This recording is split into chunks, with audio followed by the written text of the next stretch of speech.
मेरा नाम है हरिया, मैं काम करता हूँ बहुत बढ़िया, खाता हूँ खाना और रोज गाता हूँ गाना। अरे यार, आज तो बहुत देर हो गई। इस खतरनाक जंगल को देखकर तो मेरे हाथ पैर ठंडे हो गए हैं। अगर मैं वक्त पर गांव नहीं पहुंचा तो मालिक बहुत नाराज हो जाएंगे। तभी हरिया को एक आवाज सुनाई देती है। सुनिए हरु जी। अरे, ये आवाज किसने दी? तभी हरिया को सामने कुछ दूर एक औरत खड़ी दिखाई देती है। अरे भाई, ये औरत अकेली इतनी रात को इस जंगल में क्या कर रही है? चलकर पूछना पड़ेगा। फिर हरिया अपनी बैलगाड़ी उस औरत के सामने लाकर रोक देता है और उससे पूछता है। अरे सुनिए, आप इतनी रात को इस खतरनाक जंगल में अकेली क्या कर रही हैं? तभी वो औरत मीठी आवाज में कहती है। अरे हरु जी, आप आ गए। मैं कब से आपका इंतजार कर रही थी। वैसे तो यहाँ से काफी लोग गुजर चुके हैं, लेकिन मैं खास आपका इंतजार कर रही थी। अच्छा, तुम सच कह रही हो? मुझे तो यकीन नहीं हो रहा है। वो क्या है ना, आज तक किसी ने मुझसे इतने प्यार से बात नहीं की। हाँ हाँ हरु जी, मैं सच कह रही हूँ। अब देर मत करिए और जल्दी से मुझे मेरे घर तक छोड़ दीजिए। हाँ हाँ, कौन सी बड़ी बात है, अभी छोड़ देता हूँ। आप मेरे पीछे बैलगाड़ी में बैठ जाइए और मुझे रास्ता बताते चलिए। फिर वो औरत हरिया की बैलगाड़ी में बैठ जाती है और हरिया बैलगाड़ी हाँकता हुआ आगे चल पड़ता है। फिर उस औरत के बताए हुए रास्ते पर चलते चलते हरिया बैलगाड़ी लेकर एक काली गुफा के आगे आकर रुक जाता है। हरिया उस औरत से पूछता है। हाँ देवी जी, आपका घर कहाँ है? यहाँ तो एक गुफा के अलावा और कुछ नहीं है। तभी अचानक वो औरत हवा में उड़ने लगती है। देखते ही देखते उसका सुंदर रूप एक डरावनी चुड़ैल में बदल जाता है और वो जोर जोर से हंसती है। अरे तू तो एक नंबर का बेवकूफ निकला। तू तो बड़ी आसानी से मेरी बातों में आ गया। अरे मर गया रे, ये तो एक चुड़ैल है। हे भगवान बचा ले, ये तो बड़ी डरावनी दिखाई दे रही है।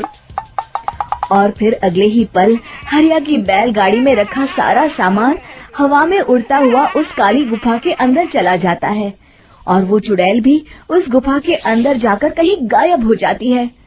हरिया ये नजारा देख बुरी तरह घबरा और परेशान हो जाता है। अरे, ये चुड़ैल तो मेरा सारा सामान लेकर गुफा में गायब हो गई। अब क्या होगा? अगर मैं गांव खाली हाथ गया तो मालिक मेरी अच्छी खबर लेंगे। मेरी इस बात का कोई यकीन भी नहीं करेगा। फिर आखिर वही हुआ। हरिया के मालिक चंपक सेठ को हरिया की किसी भी बात पर रत्ती भर भी यकीन नहीं हुआ। चंपक सेठ को लगा हरिया झूठ बोल रहा है और उसने ही लालच में आकर सारा सामान हड़प कर लिया है। फिर हरिया को बेईमान समझकर चंपक सेठ उसे काम से निकाल देता है। अगले दिन अपनी दुकान में परेशान बैठा चंपक सेठ गुस्से में बड़बड़ाता है। अरे, दुकान में तो सामान बिल्कुल भी नहीं है। अब मुझे ही शहर जाकर सामान लाना होगा। फिर वो अपनी बैलगाड़ी लेकर शहर चला जाता है। शहर से सामान लेकर जब चंपक सेठ वापस गांव लौट रहा होता है, तभी उसे एक आवाज सुनाई देती है। चंपक जी, ओ चंपक जी। अरे, ये तो कोई मेरा नाम लेकर मुझे पुकार रहा है। फिर उस रास्ते में वही औरत खड़ी दिखाई देती है। फिर क्या था, हरिया की तरह चंपक सेठ भी उस औरत के पास अपनी बैलगाड़ी लेकर जाता है और वो भी उसकी चिकनी चुपड़ी बातों के मुंह जाल में फंस जाता है। फिर चुड़ैल उसे भी अपनी गुफा तक ले जाती है और उसका सारा सामान लेकर गुफा में गायब हो जाती है। बेचारा चंपक सेठ लाचार होकर खाली हाथ गांव लौट आता है। फिर ये उस जंगल में रोज की बात हो जाती है। जो कोई भी शहर से कुछ लेकर गांव की तरफ लौटता, वो चुड़ैल उसे बेवकूफ बनाकर उसका सारा सामान लेकर गुफा में गायब हो जाती। एक दिन हरिया एक लकड़हारे को उसी जंगल की तरफ जाते हुए देखता है। फिर हरिया उसे रोकते हुए कहता है, अरे भाई, क्यों अपनी मौत को दावत दे रहे हो? मेरी बात मानो, आगे जंगल में मत जाओ, वहाँ एक बड़ी भयानक चुड़ैल रहती है। लकड़हारा हरिया की बातों को नजरअंदाज करते हुए कहता है, अरे भाई, मुझे पहले ही बहुत देर हो चुकी है, मुझे जाने दो भाई। शाम तक लकड़ियाँ काट कर शहर के बाजार में बेचना है। तुम अपनी ये कहानी किसी फुर्सत में बैठे इंसान को सुनाओ, मैं तो चला। इतना कहकर लकड़हारा वहाँ से आगे जंगल की तरफ चला जाता है। फिर अगले दिन गांव के मुखिया के घर के बाहर बहुत सारे लोग जमा हो जाते हैं। तभी हाथ में कुल्हाड़ी लिए खड़ा लकड़हारा कहता है, अरे मुखिया जी, अब आप ही हमें बचाइए उस जंगल वाली चुड़ैल से। हमारा सारा काम तो शहर से ही होता है। अरे मुखिया जी, उस चुड़ैल की वजह से तो मैं पूरी तरह बर्बाद हो गया हूँ। हम सबको मिलकर उस चुड़ैल का कोई इलाज करना पड़ेगा। तभी भीड़ में खड़ा वीरा कहता है, आप लोग चिंता मत करिए, कल से वो चुड़ैल किसी को नहीं लूट पाएगी। मेरे पास एक बहुत अच्छी तरकीब है। तभी चंपक सेठ उसका मजाक उड़ाते हुए कहता है, अरे तेरा नाम वीरा है तो क्या हुआ? तूने अभी उस चुड़ैल को देखा नहीं है? जाकर अपना काम कर, बड़ा आया।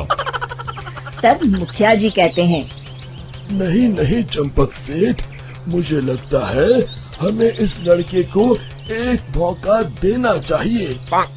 फिर सभी गांव वाले मुखिया जी की बातों से सहमत हो जाते हैं और वीरा शाम को एक बैलगाड़ी में कुछ सामान लादकर उस जंगल की ओर चल देता है। वीरा, ओ वीरा, कहाँ जा रहा है? तभी वीरा मुड़ के देखता है, वही चुड़ैल एक औरत के रूप में खड़ी है। अरे बहन जी, मैं आपको ही ढूंढ रहा था। देखिए, मैं आपके लिए क्या लाया हूँ।